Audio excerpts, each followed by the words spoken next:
Today, we're embarking on an exciting journey into the world of gerunds, those sneaky little verb forms that end in ing and act like nouns. Gerunds might seem simple at first glance, but they have a lot of hidden depths waiting to be explored.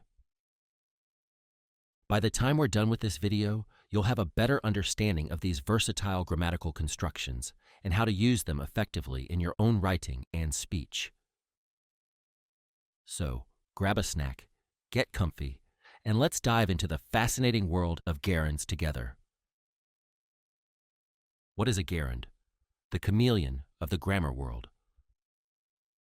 First things first, let's define what a gerund is. A gerund has the same form as the present participle. You know, those words ending in ing, like running, speaking, and working. But here's the twist. Gerunds function as nouns in a sentence. They're like the chameleons of the grammar world, disguising themselves as verbs, but acting like nouns. So, how can you use gerunds in a sentence? Let's take a look at some examples. 1. As the subject of a sentence. Singing is her passion. 2. As the complement of a verb. His favorite hobby is painting. 3. After prepositions. She's excited about learning a new language. 4. After certain verbs, he enjoys cooking for his family. Gerunds can also be used in noun compounds, like swimming pool or running shoes. In these cases, the gerund carries the main stress, so make sure to emphasize it when you say the compound noun out loud. It's like the gerund is the star of the show in these grammatical productions. Gerunds as subjects and after prepositions, the dynamic duo. Now, let's dive deeper into using gerunds as subjects and after prepositions. When you are considering an action in a general sense, you can use either a gerund or an infinitive as the subject of a sentence. For example, you could say, traveling broadens the mind using a gerund, or to travel is to live using an infinitive. Both sentences express the same idea, but using a gerund or an infinitive can subtly change the focus or emphasis, like two different camera angles capturing the same scene. Gerunds can also be the subject of a clause after verbs like believe, consider, discover, expect, find, think, and wonder. It's like the gerund is the main character in the story, and these verbs are the supporting cast. Check out this example. I found learning a new language challenging but rewarding. Here's a tip. After the verb find, you can omit that and the verb be. So instead of saying, I found that learning a new language was challenging, you can simply say, I found learning a new language challenging. It's like taking a shortcut in your sentence structure. When it comes to using gerunds after prepositions, it's a hard and fast rule. If a verb comes directly after a preposition, it must be in the gerund form. It's like the preposition and the gerund are a dynamic duo, always sticking together. Here are a few examples. I'm interested in learning more about gerunds. She's excited about starting her new job. After finishing his homework, he watched a movie.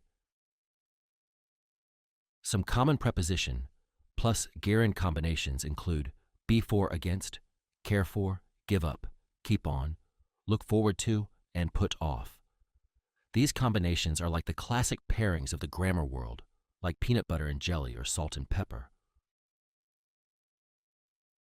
For instance, I'm looking forward to seeing you at the conference. He gave up smoking last year. So, when in doubt, remember, preposition plus gerund. Verbs followed by gerunds, a match made in grammar heaven. Some verbs just love being followed by gerunds. These verbs are like the grammar equivalent of peanut butter and jelly. They just go together. It's a match made in grammar heaven. Let's look at a few examples. She enjoys hiking on weekends. He denies taking the last cookie. They appreciate your taking the time to help them. Some expressions like can't stand, can't help, it's no use, and the adjective worth also tend to be followed by gerunds. It's like they're part of an exclusive club that only admits gerunds as members. For example, I can't stand waiting in long lines. It's no use crying over spilled milk. Is this movie worth watching? Now, here's where things get a little tricky. Some verbs like admit, consider, fancy, imagine, propose, recollect, remember, suggest, and understand can also be followed by that clauses. It's like they're playing both sides of the grammatical fence.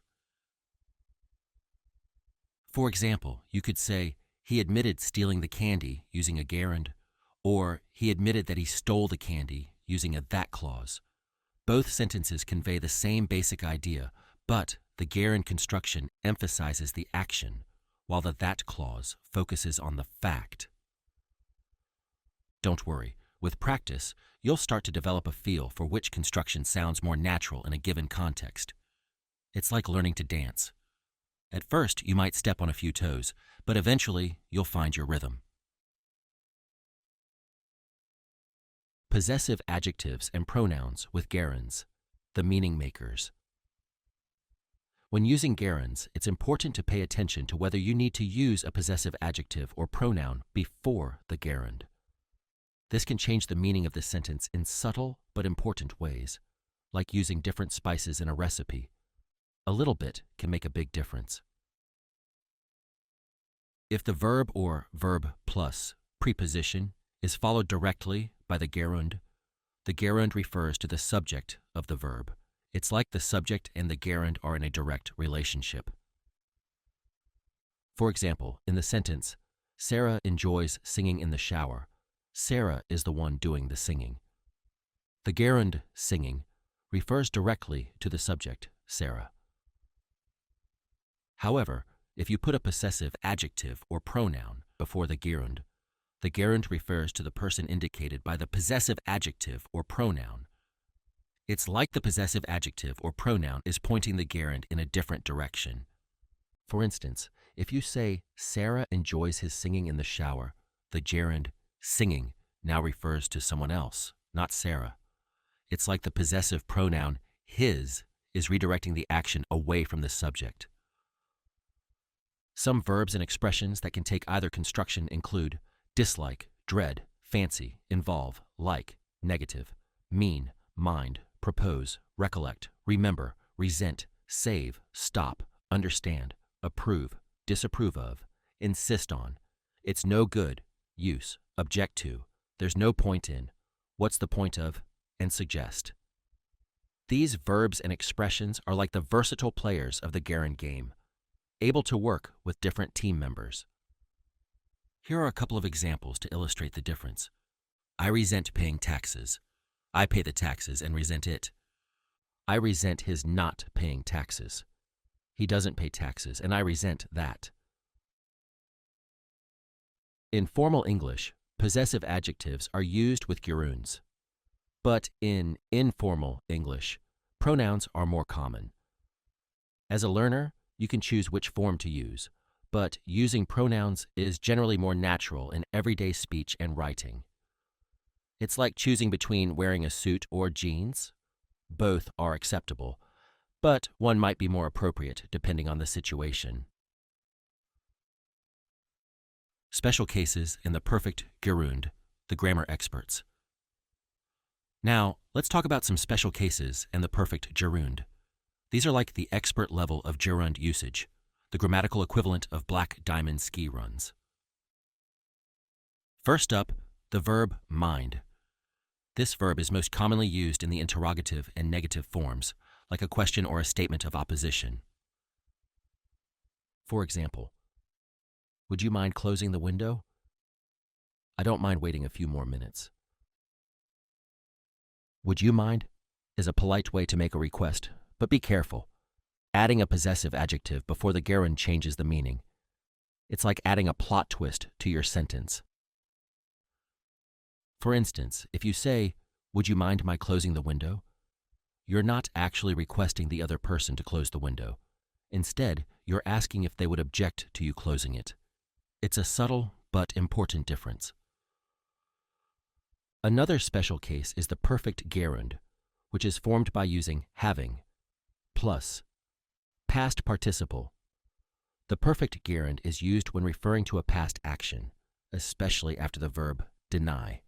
It's like using a flashback in your sentence. For example, he denied having stolen the money. However, in most cases, the present gerund is more common. It's like the perfect gerund is a special guest star, while the present gerund is the main character. Lastly, let's not forget about the passive gerund. The present passive gerund is formed with being plus past participle, e.g., being written, and the perfect passive gerund is formed with having been plus past participle, e.g., having been written. These forms are like the undercover agents of the gerund world, disguising the subject's role in the action.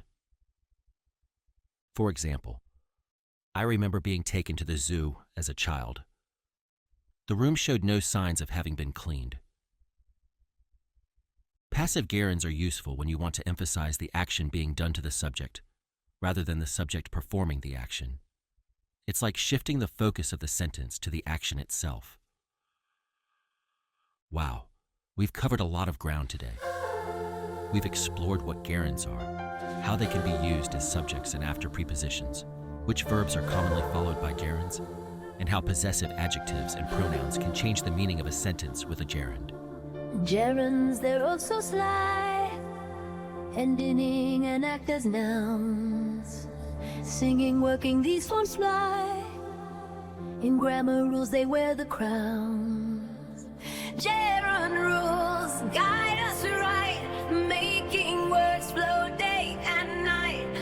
Within they shine so bright, noun like verbs, pure delight. Use them well, make them proud. Subjects, prepositions loud. Learning, growing in each clause. In our words they have a cause.